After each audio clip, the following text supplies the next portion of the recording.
Heading 2। Europe के लिए फसलें।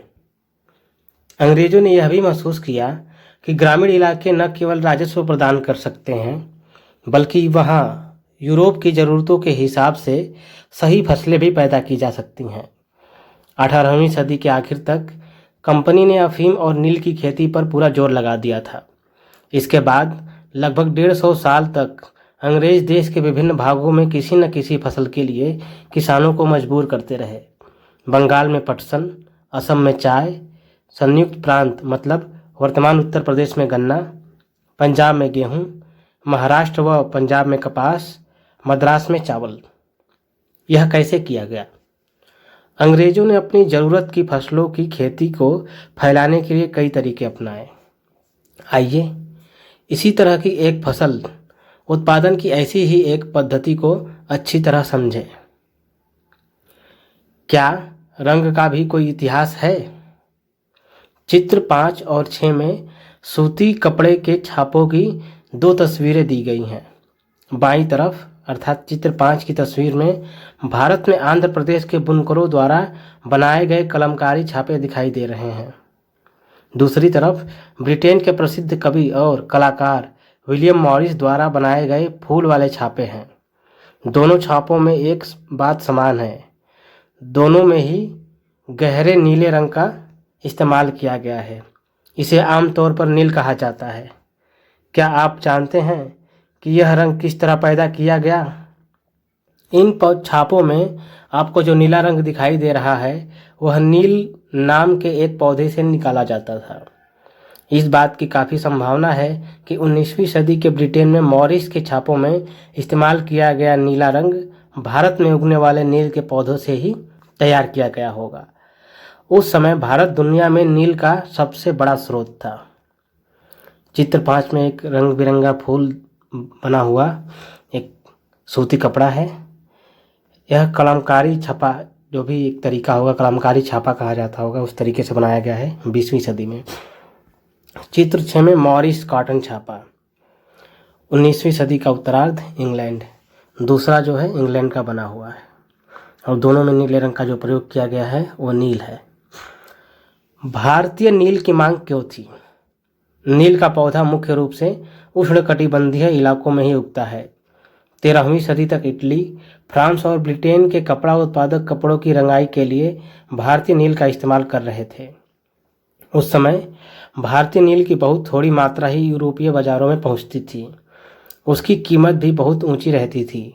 इसीलिए यूरोपीय कपड़ा उत्पादकों को बैंगनी और नीले रंग बनाने के लिए वोड नामक एक और पौधे पर निर्भर रहना पड़ता था।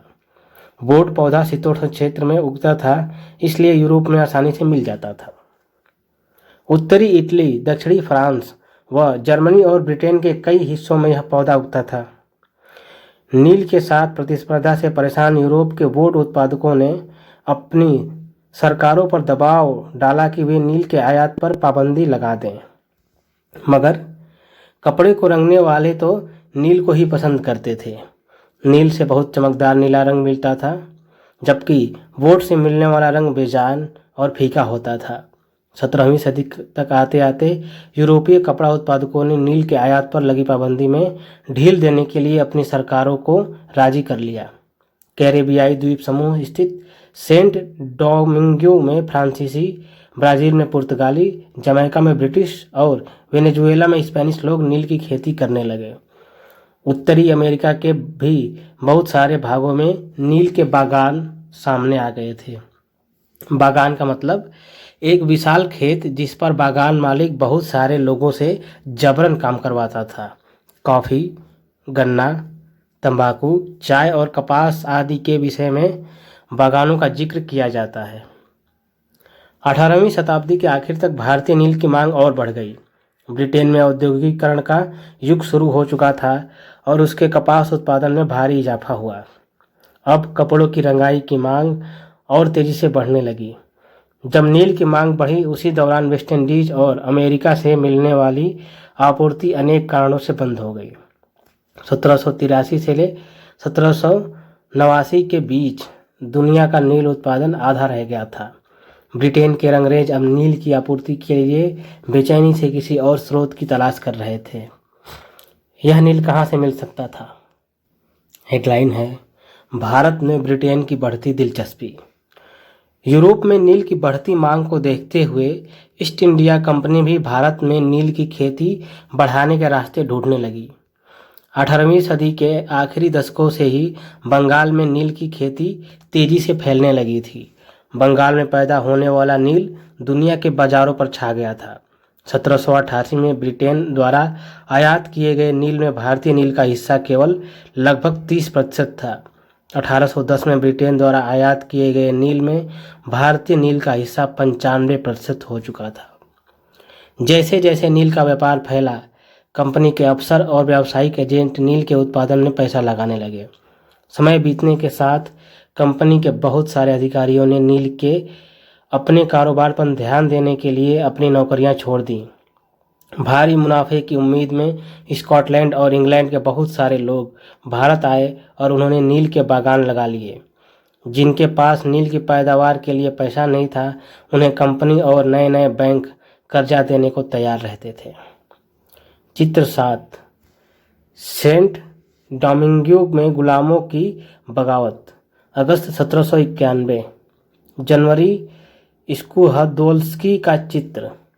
18वीं सदी में फ्रांसीसी बागान मालिकों ने कैरेबियाई द्वीप समूह में स्थित फ्रांसीसी उपनिवेश सेंट डोमिंगो में नील और चीन का उत्पादन शुरू किया था। नील और चीनी। इन बागानों में काम करने वाले अफ्रीकी गुलाम 1791 में बगावत करने पर उतर आए। उन्होंने बागान जला दिए और अपने धनी मालिकों को मार डाला। 1792 में फ्रांस ने अपने उपनिवेशों में दास प्रथा समाप्त कर दी। इन घटनाओं की वजह से कैरेबियाई द्वीपों में नील की खेती ठप हो गई। गुलाम का मतलब है ऐसा व्यक्ति जो किसी दास स्वामी की संपत्ति होता है। गुलाम के पास कोई आज़ादी नहीं होती, उसे अपने मालिक के लिए काम करना होता है। नील की खेती कैसे होती थी? नील की खेती के दो मुख्य तरीके थे, निज और रैयती। निज खेती की व्यवस्था में बागान मालिक खुद अपनी ज़मीन में नील का उत्पादन करते थे, या तो वह ज़मीन खरीद लेते थे या दूसरे ज़मींदारों से ज़मीन भाड़े पर ले लेते थे और मजदूरों को काम पर लगाकर नील की खेती करवाते थे। निज खेती की समस्याएं।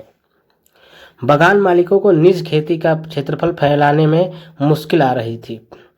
नील की खेती केवल उपजाऊ जमीन पर की जा सकती थी। ऐसी जमीनों पर आबादी पहले ही बहुत ज़्यादा थी। यहाँ वहाँ छोटे मोटे खेत ही उनके हाथ लग पाते थे। नील की खेती करने के लिए उन्हें बड़े बड़े भूखंडों की ज़रूरत थी। इस तरह की ज़मीनें उन्हें कहाँ से मिल सकती थीं? उन्होंने नील की फैक्ट्री के इर्द गिर्द पट्टे पर ज़मीन लेने के प्रयास किए और वहाँ के किसानों को हटवा दिया। इससे टकराव और तनाव पैदा हो जाता था। मजदूरों का इंतजाम करना भी आसान नहीं था। बड़े बागान के लिए बहुत सारे मजदूरों की ज़रूरत पड़ती थी। मजदूरों की ज़रूरत भी सबसे ज़्यादा उसी समय होती थी जब किसान धान की खेती में व्यस्त रहते थे, मतलब कि एक तरीके से जून जुलाई का समय। बड़े पैमाने पर निज खेती के लिए बहुत सारे हल बैलों की भी ज़रूरत थी। 1 बीघा नील की खेती के लिए 2 हल चाहिए थे, जिसका मतलब यह था कि अगर किसी बागान मालिक के पास 1000 बीघा ज़मीन है तो उसे 2000 हलों की ज़रूरत पड़ती थी। हलों को खरीदना और उनका रखरखाव एक बड़ी समस्या थी। किसानों से भी हल नहीं मिल सकते थे। उन्हें अपने लिए ही इन चीज़ों की ज़रूरत होती थी। जिस समय नील उत्पादकों को ज़रूरत होती थी, उसी समय किसानों के हल बैल भी चावल के खेतों में व्यस्त रहते थे। 19वीं सदी के आखिर तक बागान मालिक निज खेती का क्षेत्रफल फैलाने में हिचकिचाते थे। इस व्यवस्था के तहत नील की पैदावार वाली 25% से भी कम जमीन आती थी। बाकी जमीन रैयती व्यवस्था के अंतर्गत थी। बीघा का अर्थ है जमीन की एक माप। ब्रिटिश शासन से पहले बीघे का आकार अलग अलग होता था। बंगाल में अंग्रेजों ने इसका क्षेत्रफल करीब 1/3 एकड़ तय कर दिया था। अभी भी बीघा एक छोटा बीघा होता है, एक बड़ा बीघा होता है, और उसमें एक छोटा बीघा 1/3 होता है एक बड़े बीघा का। रैयतों की जमीन पर नील की खेती।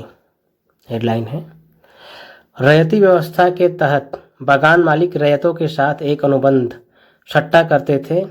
कई बार वे गांव के मुखियाओं को भी रैयतों की तरफ से समझौता करने के लिए बाध्य कर देते थे।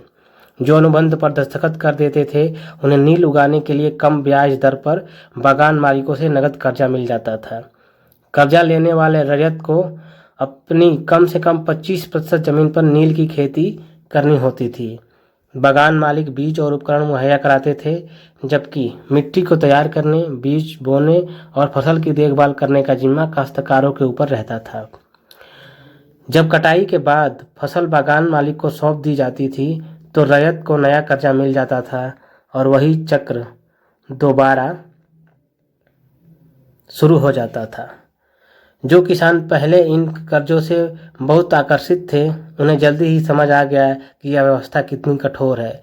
उन्हें नील की जो कीमत मिलती थी वह बहुत कम थी और कर्जों का सिलसिला कभी खत्म ही नहीं होता था।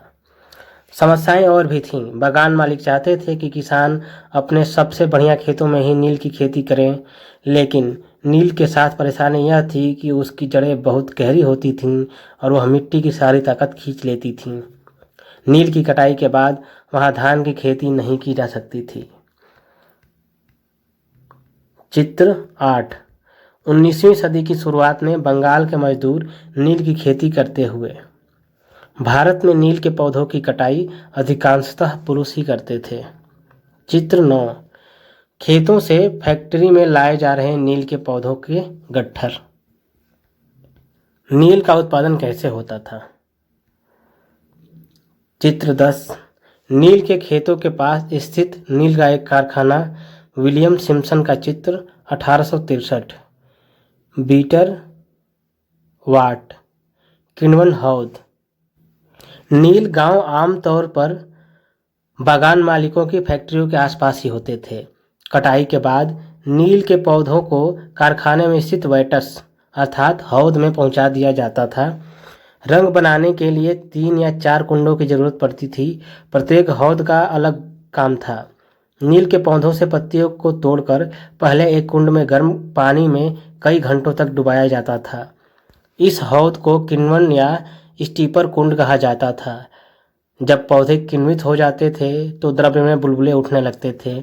अब सड़ी हुई पत्तियों को निकाल दिया जाता था और द्रव्य को एक और हौद में छान लिया जाता था।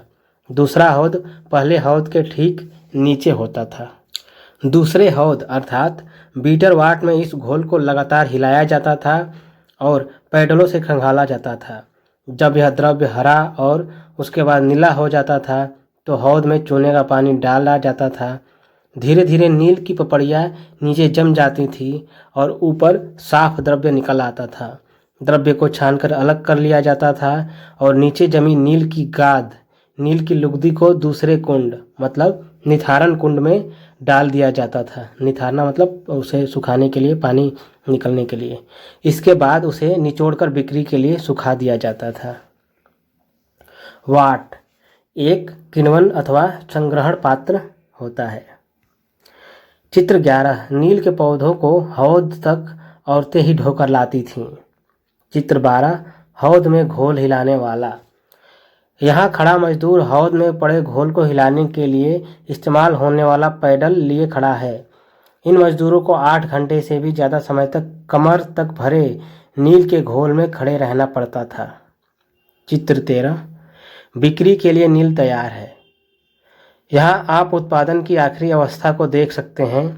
दबाकर सांचों में डाल दी गई नील की लुगदी को काटकर मजदूर उस पर मुहर लगा रहे हैं। पीछे वाले हिस्से में एक मजदूर इन टुकड़ों को सुखाने के लिए ले जा रहा है। नील के लिए कार्य करने वाले मजदूरों की हालत बेहद खराब हो जाती थी। उनके पैर नील के कारण गलने लगते थे। हेडिंग है नील विद्रोह और उसके बाद। मार्च 1859 में बंगाल के हजारों रैयतों ने नील की खेती से इनकार कर दिया। जैसे जैसे विद्रोह फैला, रैयतों ने बागान मालिकों को लगान चुकाने से भी इनकार कर दिया।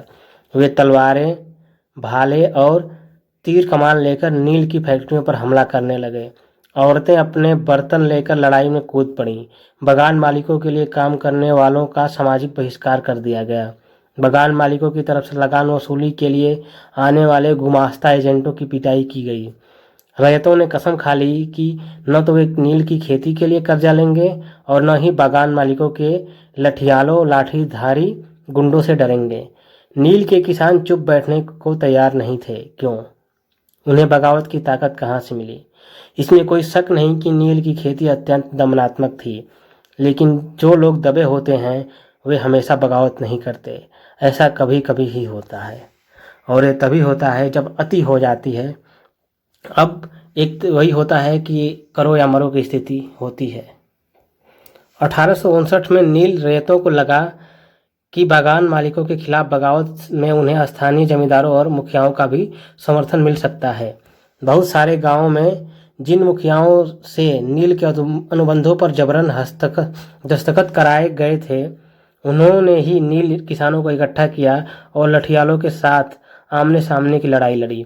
कई स्थानों पर रैयतों को बगावत के लिए उकसाते हुए खुद जमींदार गांव-गांव घूमने लगे। जमींदार इस बात से परेशान थे कि बागान मालिकों की ताकत बढ़ती जा रही थी और बागान मालिक जबरन लंबे समय के लिए उनसे जमीन लेते थे। नील के किसानों को ये भी लग रहा था कि अंग्रेजी सरकार भी संघर्ष में उनका साथ देगी। 1857 की बगावत के बाद ब्रिटिश सरकार एक और व्यापक विद्रोह के खतरे से डरी हुई थी। जब नील की खेती वाले जिलों में एक और बगावत की खबर फैली तो लेफ्टिनेंट गवर्नर 1859 की सर्दियों में इलाके का दौरा किया। रैयतों को लगा कि सरकार उनकी दुर्दशा से परेशान है। बरसात में मजिस्ट्रेट एस्ले ईडन ने एक नोटिस जारी किया जिसमें कहा गया कि रैयतों को नील के अनुबंध मानने के लिए मजबूर नहीं किया जाएगा। इस नोटिस के आधार पर लोगों में यह खबर फैल गई कि रानी विक्टोरिया ने नील की खेती न करने का हुक्म दे दिया है। ईडन किसानों को शांत करने और विस्फोटक स्थितियों को नियंत्रित करने की कोशिश कर रहे थे। उसकी कार्रवाई को किसानों ने अपने विद्रोह का समर्थन मान लिया। जैसे जैसे विद्रोह फैला, कलकत्ता के पढ़े लिखे लोग भी नील जिलों की ओर चल पड़े। उन्होंने रैयतों की दुर्दशा, बागान मालिकों की जोर जबरदस्ती और अत्याचारी नील व्यवस्था के बारे में लिखा। इस बगावत से परेशान सरकार को बागान मालिकों की रक्षा के लिए सेना बुलानी पड़ी। नील उत्पादन व्यवस्था की जांच करने के लिए एक नील आयोग भी बना दिया गया। इस आयोग ने बागान मालिकों को दोषी पाया, जोर जबरदस्ती के लिए उनकी आलोचना की। आयोग ने कहा कि नील की खेती रैयतों के लिए फायदे का सौदा नहीं है। आयोग ने रैयतों से कहा कि वे मौजूदा अनुबंधों को पूरा करें, लेकिन आगे से वे चाहें तो नील की खेती बंद कर सकते हैं। इस बगावत के बाद बागानों में नील का उत्पादन धराशायी हो गया। इसके बाद बागान मालिक बिहार पर ध्यान देने लगे। 19वीं सदी के आखिर में कृत्रिम रंगों का निर्माण होने लगा था। इससे उनका व्यवसाय भी बुरी तरह प्रभावित हुआ। फिर भी वे उत्पादन फैलाने में सफल रहे। जब महात्मा गांधी दक्षिण अफ्रीका से लौटे तो बिहार में एक किसान उन्हें चंपारण आकर नील किसानों की दुर्दशा को देखने का न्योता दिया। 1917 में महात्मा गांधी का यह दौरा नील बागान मालिकों के खिलाफ चंपारण आंदोलन की शुरुआत थी और यह गांधी जी की पहली आंदोलन की शुरुआत थी। स्रोत 2, नील गांव का एक गीत। संघर्ष के क्षणों में लोग एक दूसरे का उत्साह बढ़ाने और सामूहिकता का भाव पैदा करने के लिए अक्सर गीत गाते हैं। इस तरह के गीतों से हमें उनकी भावनाओं का पता चलता है। नील विद्रोह के दौरान बंगाल के निचले इलाकों में ऐसे बहुत सारे गीत सुनाई देते थे। इनमें से एक गीत इस प्रकार था: मौला हाथी के बागान, मालिक की लंबी लंबी लाठियां दूर इकट्ठी पड़ी हैं। कोलकाता के बाबू इस बड़ी लड़ाई को देखने के लिए नाव के जरिए पहुंच चुके हैं। इस बार तो सभी रैयत तैयार हैं, वे चुपचाप मार नहीं सहेंगे। अब वे बिना लठियालों का मुकाबला किए अपनी जान नहीं गंवाएंगे। स्रोत 3, भीख मांग लूँगा परंतु नील नहीं लगाऊंगा, नील की खेती नहीं करूँगा। चांदपुर थाना हरदी के एक नील काश्तकार हाजी मुल्ला से मंगलवार 5 जून 1860 को नील आयोग के सदस्यों ने बात की। हाजी मुल्ला ने कुछ सवालों के जवाब इस तरह दिए। WS सीटनकार, नील आयोग के अध्यक्ष: क्या अब तुम नील की खेती के लिए तैयार हो? अगर नहीं तो किस तरह की शर्तों पर खेती करना चाहोगे? हाजी मुल्ला, मैं नील उगाने को तैयार नहीं हूँ। मुझे नहीं पता कि कोई भी नई शर्तें मुझे संतुष्ट कर सकती हैं। श्री साले, क्या तुम 1 रुपया प्रति बंडल की कीमत पर भी खेती नहीं करना चाहते? हाजी मुल्ला, नहीं, मैं नहीं करूँगा। नील उगाने के बजाय मैं कहीं और चला जाऊँगा, भीख मांग लूँगा, परंतु नील नहीं उगाऊँगा। नील आयोग रिपोर्ट खंड 2 सबूतनामा पृष्ठ 67। गतिविधि। कल्पना कीजिए कि आप नील आयोग के सामने गवाही दे रहे हैं। WS सीटन कार आपसे पूछते हैं, रजत किस सूरत में नील की खेती कर सकते हैं? आपका जवाब क्या होगा? अन्यंत्र अर्थात कहीं दूसरी जगह। वेस्ट इंडीज में नील उत्पादन। 18वीं सदी की शुरुआत में एक फ्रांसीसी मिशनरी जॉ बेपतिस्ट लबात ने कैरिबियाई द्वीपों का दौरा किया और इस इलाके के बारे में विस्तार से लिखा। यह तस्वीर लबात की एक पुस्तक से ली गई है। इस तस्वीर में यहाँ के फ्रांसीसी बागानों में नील उत्पादन के सारे चरणों को दर्शाया गया है। बाएं सिरे पर आप देख सकते हैं कि गुलाम मजदूर नील के पौधों को सेटलर वाट में डाल रहे हैं। एक और मजदूर एक मशीनी चरखी से घोल को घुमा रहा है। दाएं से दूसरा, 2 मजदूर नील की लुगदी को बोरों में भरकर सुखाने के लिए ले जा रहे हैं। अगले हिस्से में 2 मजदूर नील की लुगदी को मिलाकर सांचों में डालने के लिए तैयार कर रहे हैं। तस्वीर के बीचों बीच बागान मालिक ऊंची जगह खड़े होकर सारे गुलामों पर नजर रख रहा है। चित्र 14 कैरेबियाई द्वीप समूह स्थित बागानों में नील का उत्पादन। फिर से याद करें। निम्नलिखित के जोड़े बनाएं। रजत, महाल, नीच, रयती। इनका जोड़ा बनाना है। ग्राम समूह, किसान, रयतों की ज़मीन पर खेती, बागान मालिकों की अपनी ज़मीन पर खेती। रिक्त स्थान भरें। पहला, यूरोप में वोड उत्पादकों को खाली स्थान से अपनी आमदनी में गिरावट का खतरा दिखाई देता था। दूसरा है, 18वीं सदी के आखिर में ब्रिटेन में नील की मांग खाली स्थान के कारण बढ़ने लगी। तीसरा, रिक्त स्थान की खोज से नील की अंतर्राष्ट्रीय मांग पर बुरा असर पड़ा। चौथा, चंपारण आंदोलन खाली स्थान के खिलाफ था। आइए कल्पना करें, एक किसान को नील की खेती के लिए मजबूर किया जा रहा है। बागान मालिक और उस किसान के बीच बातचीत की कल्पना कीजिए। किसान को राजी करने के लिए बागान मालिक क्या कारण बताएगा? किसान किस समस्याओं का जिक्र करेगा? इस बातचीत को अभिनय के जरिए दिखाएं। आइए विचार करें। स्थानीय बंदोबस्त के मुख्य पहलुओं का वर्णन कीजिए। चौथा, महालवाड़ी व्यवस्था अस्थायी बंदोबस्त के मुकाबले कैसे अलग थी?